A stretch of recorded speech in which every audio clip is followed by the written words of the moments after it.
biasa dipanggil dengan Museum Minha. Museum Minha itu dibangun pada tahun 2014, kemudian diresmikan oleh Bapak Joko Widodo pada tanggal 18 Desember 2018. Museum ini dibawahi atau dinaungi oleh Kemendikbudristek, kemudian dikelola oleh Direktorat Museum dan Cagar Budaya. Jadi kami membawa visi pemerintah untuk memberikan layanan kepada masyarakat. Itu sebabnya kenapa semua sarana-prasaranya untuk sementara ini masih gratis seperti itu ya. Nah, nanti video yang akan saya putarkan adalah video tentang perkenalan museum. Jadi sedikit saja, cuma 2 menit untuk memperkenalkan apa saja sih fasilitas yang ada di dalam museum.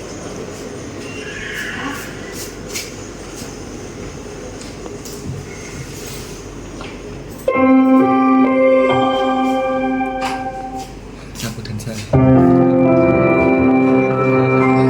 di bahasa hari Jeptek ini. Kala Islam datang ke bumi Nusantara, Bioskop. mengakar, menyatu, terus hidup hingga saat ini. Islam hadir meninggalkan jejak-jejak budaya yang mengagumkan.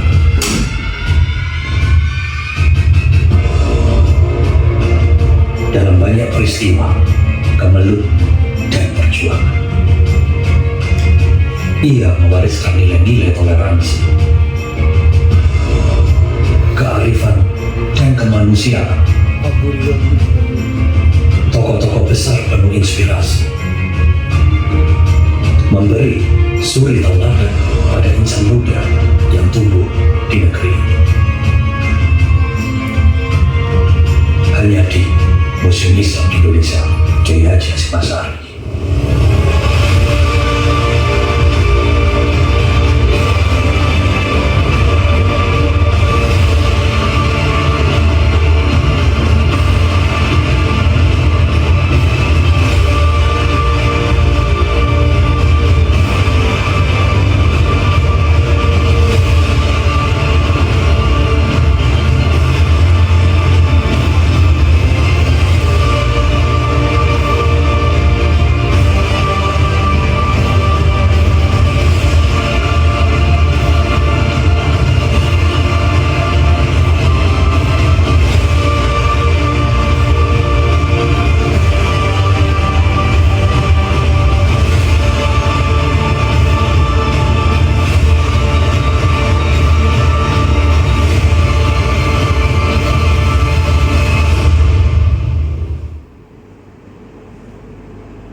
Baik, selamat datang di ruang pamer lantai 1 ya. Di ruang pamer lantai 1 ini saya akan menjelaskan sedikit atau menceritakan ya tentang bagaimana caranya Islam masuk ke Nusantara dan apa saja bukti-buktinya. Mulai dari sebelah sini ada peta penyebaran Islam melalui jalur perdagangan Nusantara, di mana salah satu cara Islam masuk ke Indonesia adalah melalui jalur perdagangan. Salah satu hal yang membuat bangsa-bangsa asing datang ke Nusantara adalah salah satu kekayaan kita, yaitu rempah-rempah. Nah, rempah-rempah ini ada berbagai macam jenisnya. Dari berbagai macam jenis rempah-rempah yang kita tahu, ada salah satu rempah-rempah yang spesial yang dicari oleh bangsa-bangsa asing, yaitu kafur barus. Kafur barusnya ada di sebelah sini. Silakan ke sebelah sini. Nah, di sebelah sini adalah salah satu rempah-rempah spesial kafur barus. Mungkin Mas sudah tahu ya, kafur barus yang kita kenal pada umumnya adalah kafur barus yang bulat-bulat yang ada dalam lemari itu. Nah, tapi ini agak spesial karena ini kafur barus yang masih murni, di mana dia itu masih bisa diolah menjadi minyak yang ada di sebelah sana. Nah, kafur barus sendiri itu manfaatnya sangat banyak, termasuk menyembuhkan penyakit lambung. Nah, kafur barus ini spesial dikarenakan nama kafur ada dalam Al-Quran. Surah Al-Insan ayat ke-5 disitu disebutkan kalau kafur adalah campuran minuman penghuni surga. Itu sebabnya kenapa dia spesial. Silakan bisa dicari. Kemudian yang di sebelah sana ada meriam, itu adalah replika ya, tapi ya. Ini adalah replika meriam dari ngapain tidak disentuh Mas. Oke. Nah, ini adalah replika meriam yang berasal dari Kerajaan Aceh Darussalam yang zaman dahulu dipakai oleh kerajaan Islam yang ada di Indonesia untuk mempertahankan daerahnya atau mempertahankan kerajaannya. Ini adalah salah satu alat yang dipakai untuk mempertahankan kekayaan kita juga, gitu ya. Lalu di sebelah sini kita masuk ke area kerajaan-kerajaan ya. Nah, setelah itu kerajaan-kerajaan Islam di Indonesia itu sudah mulai berkembang. Salah satunya adalah Kerajaan Malaka, bukan di Indonesia sih, di Malaka dulu ya. Di dimulai dari kerajaan Malaka. Nah, ini adalah salah satu ilustrasi dari perdagangan Malaka pada zaman dahulu. Sangat ramainya daerah Malaka waktu itu sampai disebut dengan pusat perdagangan dunia. Itu sebabnya kenapa area Malaka itu adalah area pusat perdagangan pada zaman dahulu yang membuat Islam sangat mudah datang ke Indonesia. Nah, salah satunya tercatat dalam kitab yang ada di sebelah sini.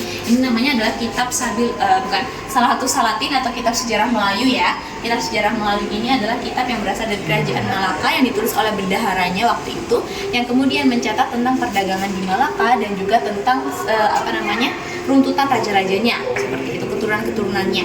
Lalu yang di sebelahnya, sebelah sini kita bisa lihat, boleh silakan. Nah, yang selanjutnya adalah nisan atau replika dari nisan Raja Muslim pertama di Indonesia, yaitu Raja Malik Al-Saleh atau Raja Malikus Saleh. Nah, seperti yang kita tahu, setelah dari Malaka, Indonesia sudah mulai muncul kerajaan-kerajaan baru, termasuk kerajaan yang pertama datang ke Indonesia yaitu Kerajaan Samudra Pasai, atau muncul ya. Kerajaan yang pertama kali muncul di Indonesia adalah Kerajaan Samudra Pasai, dengan buktinya yaitu nisan dari raja pertamanya tadi. Nah, ini nisan dari raja pertamanya di Indonesia, Raja Muslim pertama. Oke, kita bergeser ke sebelah sini, masih di area Sumatera juga, kita mengenal beberapa kerajaan Islam lain. Nah, di sebelah sini ada Kerajaan Aceh Darussalam dan juga ada peninggalan-peninggalan dari Kerajaan Riau Lingga.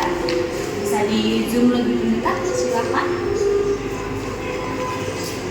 Nah, untuk di area Kerajaan Aceh sendiri ada berbagai macam kitab ya, ada manuskrip-manuskrip. Di sebelah sini ada kumpulan teks berbahasa Arab. Lalu di sebelahnya ada mushaf Al-Quran juga, bisa di-shoot satu-satu. Oke, kemudian yang di area Riau sendiri ada kitab atau manuskrip tabib, lalu sampai dengan kitab Risalah Nabi Muhammad di sebelah sini yang pojok sendiri. Nah, yang biasanya saya kenalkan kepada pengunjung adalah koleksi yang ada di sebelah sini, yaitu koleksi Cogan namanya. Nah, tapi bukan cowok ganteng ya. Cogan ini adalah koleksi pusaka yang berasal dari Kerajaan Riau Lingga yang pada zaman dahulu dipakai untuk penobatan raja-rajanya. Jadi kalau bisa dilihat lebih dekat, ini ada tulisan Arab-Arabnya, atau zaman dulu itu mungkin Kawi ya, lebih dikenalnya itu ya. Nah, itu menceritakan tentang keesaan Allah, kemudian juga menceritakan tentang kisah Nabi Muhammad. Tulisannya seperti itu, manuskripnya katanya seperti itu. Ini adalah Cogan dari Riau Lingga. Nah, kita bergeser lagi. Nah, dari area Sumatera kita akan bergeser ke area Jawa yang ada di sebelah sini. Oh, sebelum Jawa kita ada satu koleksi lagi yang dari Sumatera, yaitu koleksi Gelumpai Nabi Muhammad. Ini adalah koleksi Gelumpai Nabi Muhammad, yaitu bila-bila bambu yang berisi tentang kisah Nabi Muhammad dan juga syariat-syariat Islam, yang kemudian pada zaman dahulu itu dipakai bukan menggunakan aksara Arab, tapi menggunakan aksara Ulu namanya.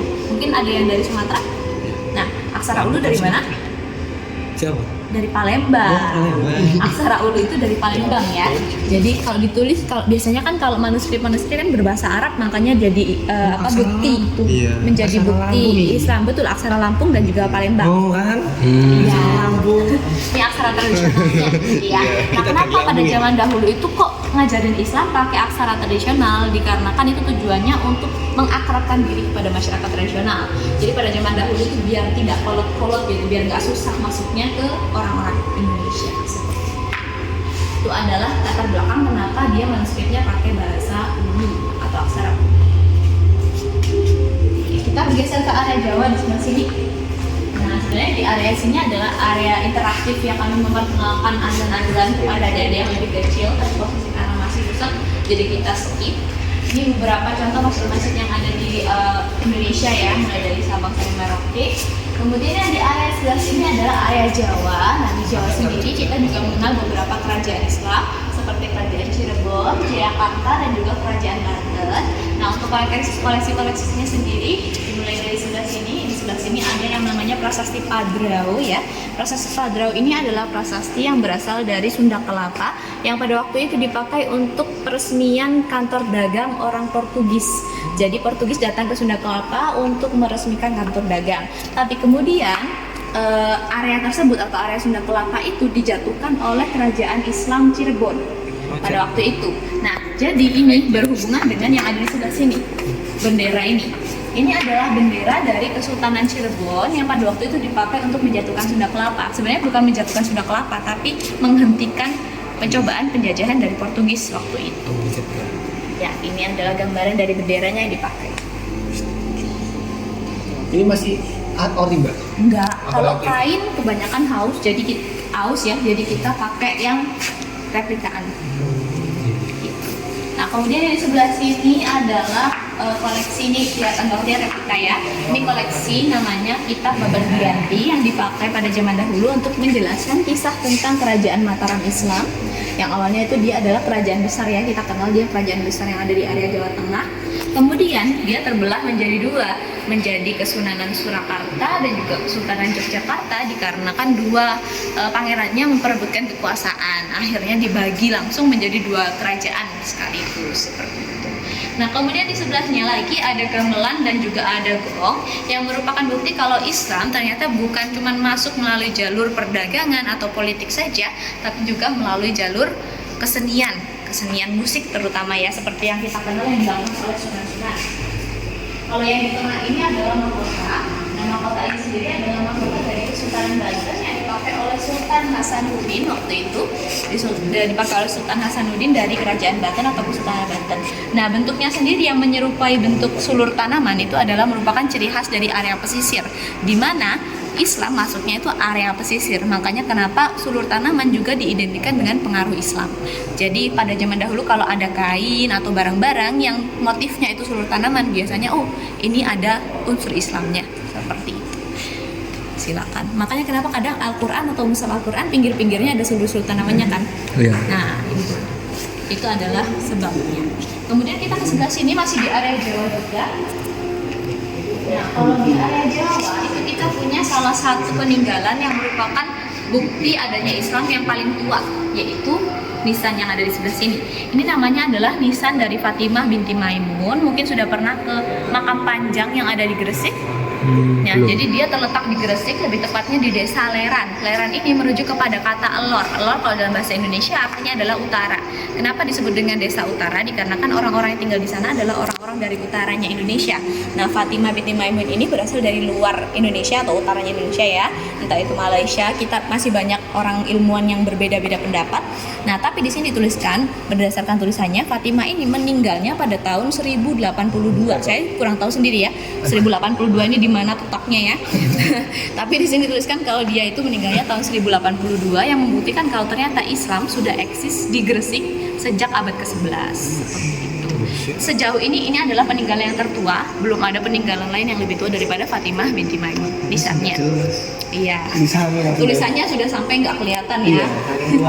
Kemudian di sebelah sini adalah nisan yang sangat cantik ya. Ini nisan dari Sunan Gresik yang kita kenal sebagai Maulana Malik Ibrahim. Dipenteling kata-kata. Kemudian yang di sebelahnya lagi ada nisan dari Trowulan yang ada di area Trowulan Troloyo ya. Nah, ini adalah nisan yang ditemukan di makam Mojopahit waktu itu, yang sebenarnya makamnya itu isinya orang-orang hidup Buddha. Tapi waktu itu ditemukan 7 nisan yang bertuliskan huruf Kawi atau huruf Jawa kuno yang ada hubungannya dengan Islam. Masuknya Islam pertama kali kan Kawi. Nah, itu adalah ada 7, cuman ada 7 aja. Ini merupakan bukti kalau ternyata pada masa Majapahit itu Islam sudah diterima dengan baik di masa kejayaannya. Lalu di sebelahnya adalah nisan dari Minjetujo yang merupakan nisan dari salah satu keluarga kerajaan, cuman bukan rajanya ya. Ini dari area kompleks Minjetujo Sumatera. Silakan didapatkan. Oke, kita bergeser ke area Indonesia bagian timur. Bentar gak ya? Kita bergeser ke area Indonesia bagian timur yang ada di sebelah sini. Biasanya memang ada beberapa koleksi yang kami skip ya karena tidak semuanya dijelaskan. Nah, kalau untuk area Indonesia bagian timur sendiri dimulai dari Bali sampai dengan Papua, pada dasarnya narasinya hampir sama seperti di Sumatera dan juga di Jawa, itu adalah melalui jalur perdagangan. Nah, perdagangan apakah yang sebenarnya menarik orang-orang asing untuk datang ke area Indonesia bagian timur adalah rempah-rempah spesial dari Papua yang disebut dengan pala lonjong ya. Kalau lonjong sendiri adalah rempah-rempah khas dari Papua yang tidak bisa ditemukan di daerah lain. Itu sebabnya kenapa orang-orang asing, terutama orang-orang Islam yang berasal dari negara luar, itu akhirnya datang ke Papua. Sayangnya memang karena area Papua itu adalah area terakhir datangnya Islam di Indonesia ya, maksudnya dia itu datangnya sekitar abad 18 sampai 19 baru datang ke area Papua. Makanya mereka adalah area terakhir dan koleksinya pun mulai sedikit.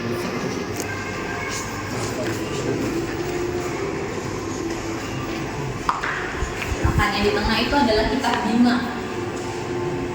Kitabnya namanya Kitab Lalindo yang berasal dari Bima. Oke. Nah, dari Indonesia bagian timur kita bergeser ke area Kalimantan yang ada di sebelah sini. Nah, kalau di area Kalimantan itu agak spesial ya, berbeda dengan daerah lain yang masuknya melalui jalur perdagangan. Kalau di Kalimantan sendiri itu melalui jalur politik.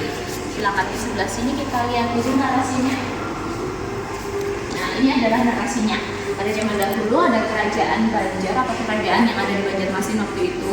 Ada dua pangeran yang memperebutkan kekuasaan, namanya Pangeran Samudra dan juga Pangeran Tumanggung. Yang kemudian Pangeran Samudra ini meminta tolong kepada kerajaan Demak yang ada di Jawa untuk mengirimkan pasukan bantuan. Nah, kemudian pasukan bantuannya akan dikirimkan, tapi Demak itu memberikan syarat bahwa orang Banjarmasin dan juga rajanya harus masuk Islam terlebih dahulu. Itu adalah asal muasal bagaimana di kerajaan Banjarmasin bisa ada Islam gitu. Nah, kemudian untuk koleksinya sendiri ada 3 ya. Yang pertama di sebelah sini adalah kitab fikih yang ditulis oleh Syekh Muhammad Arsyad Al-Bandari yang merupakan ulama besar yang terkenal seluruh internasional, secara internasional ya. Beliau terkenal memang karena karyanya yaitu kitab Sabil Al-Mutaliti yang berisi tentang fikih. Ya, tokohnya juga yang ada di atas itu adalah beliau Syekh Muhammad Arsyad Al-Bandari. Oke, untuk koleksi yang kedua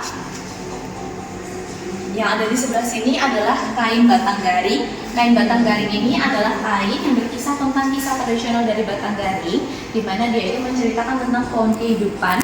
Yang kemudian makna di dalam kisah tersebut adalah bagaimana kita sebagai manusia harus bisa menyeimbangkan antara urusan dunia dan juga urusan akhirat. Nah, gambarannya itu seperti tanaman yang menjulur dari tanah sampai dengan ke langit. Lihatnya seperti ini, miring ya, karena memang dia displaynya seperti itu. Iya begitu. Ini langitnya. Ya, gitulah ya. Itu adalah gambarannya seperti itu. Lalu yang terakhir, koleksi yang ada di Kalimantan adalah koleksi miniatur Istana Kadriah. Istana Kadriah ini adalah salah satu bangunan yang menandakan terbentuknya Kesultanan Pontianak atau daerah Pontianak pada waktu itu. Ada 2 bangunan sebenarnya yang menandakan terbentuknya Kesultanan Pontianak. Selain istana ada juga masjidnya ini. Nah, ini adalah area masjidnya, kalau yang di sebelah sana ada istananya. Nah, ini adalah area terbentuknya Kesultanan Pontianak yang pada zaman dahulu dipakai untuk penyebaran agama Islam.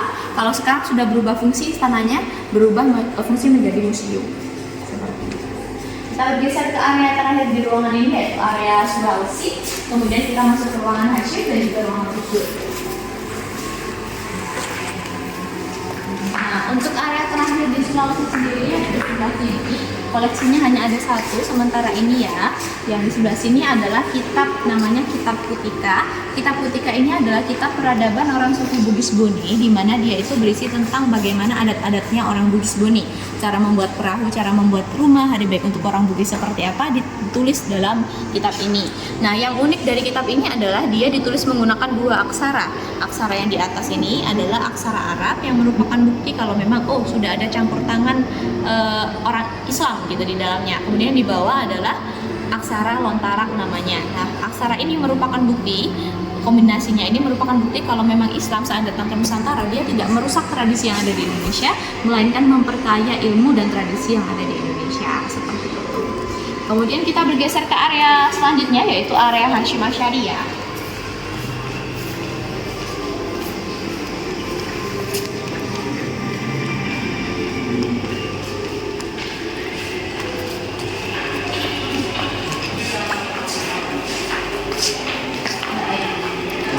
Nah, ini adalah area Hashim Asy'ari atau ruang Hashim Asy'ari. Kami di sini ada 2 koleksi yang asli, yaitu masterpiece kami juga. Yang pertama di sebelah sini, yang pertama sekali adalah kitab koleksi pribadi Hasyim Asy'ari yang memiliki catatan tangan asli dari beliau. Yang ada di pojok kiri atas bukunya itu bisa kelihatan kecil, bukan yang di atas, yang di bawah. Itu ada tulisan kecil tuh yang di pojok. Kelihatan nggak? Diperbesar coba.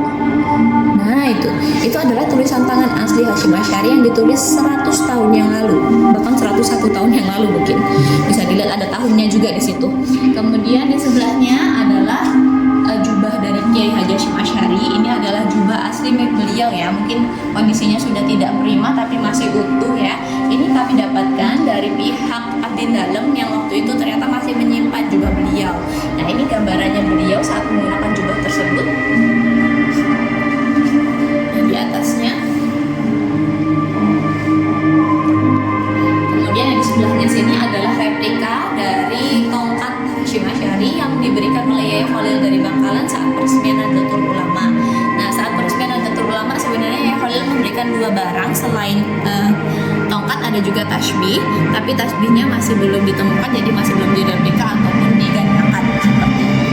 Untuk yang di sebelah sini adalah replika dari rumah, bukan rumah ya, adalah replika dari bangunan masjid yang ada di Pondok Pesantren Tebuireng yang pada zaman dahulu itu merupakan satu bangunan pertanda terbentuknya Pondok Tebuireng ya, sebagai tempat ibadahnya soalnya. Nah, seperti ini adalah bentuk kurang lebih pada zaman dahulu seperti itu. Kalau sekarang sudah sangat berubah total ya, sudah beda, sudah ekor semua gitu ya. Kemudian dari sebelah sini adalah gambaran bagaimana beliau mencetuskan Laskar Hizbullah atau pada dasarnya adalah Perang Hizbullah atau 10 November gitu ya. Nah, jadi pada zaman dahulu sekali orang-orang yang santri-santri ya maksudnya ya, santri-santri waktu itu datang ke Surabaya menggunakan alat-alat seperti ini, alat sederhana yang kemudian membantu dalam perjuangan kemerdekaan kita pada 10 November, Perang 10 November.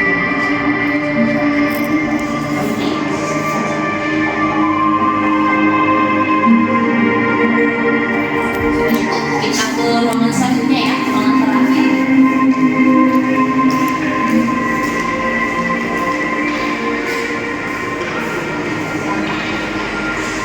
Ini adalah ruangan terakhir yang ada di museum ini, yaitu ruangan Gus Dur.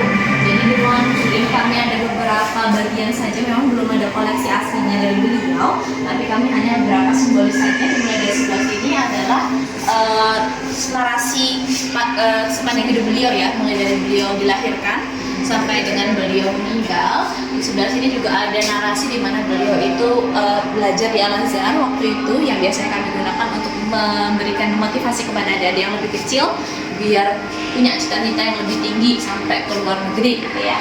Nah ini adalah momen-momen di mana beliau sudah mulai sakit, kemudian di mana beliau sudah meninggal juga ya.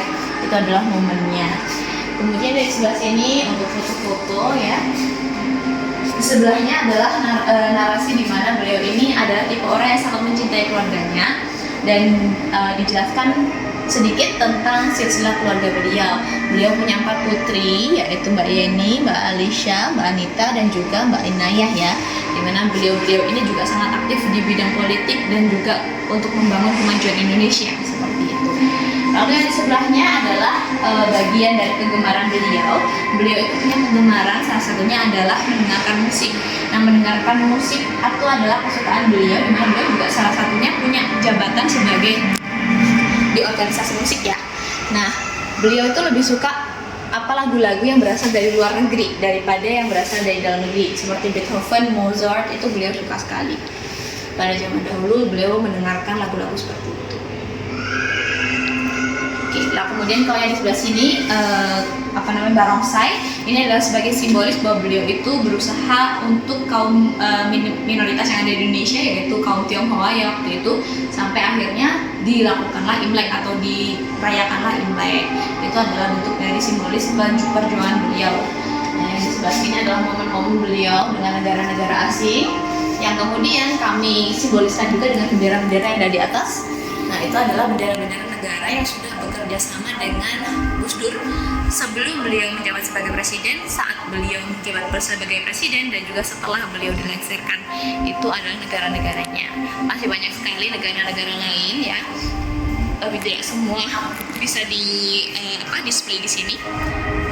Nah, Nah, itu adalah simbolis saja untuk perjuangan tersebut. Nah, untuk lantai 2 dan juga 3 kita masih tutup karena memang belum ada koleksinya. Jadi untuk pemaduannya cukup sekian. Terima kasih. Ya Kak, terima kasih.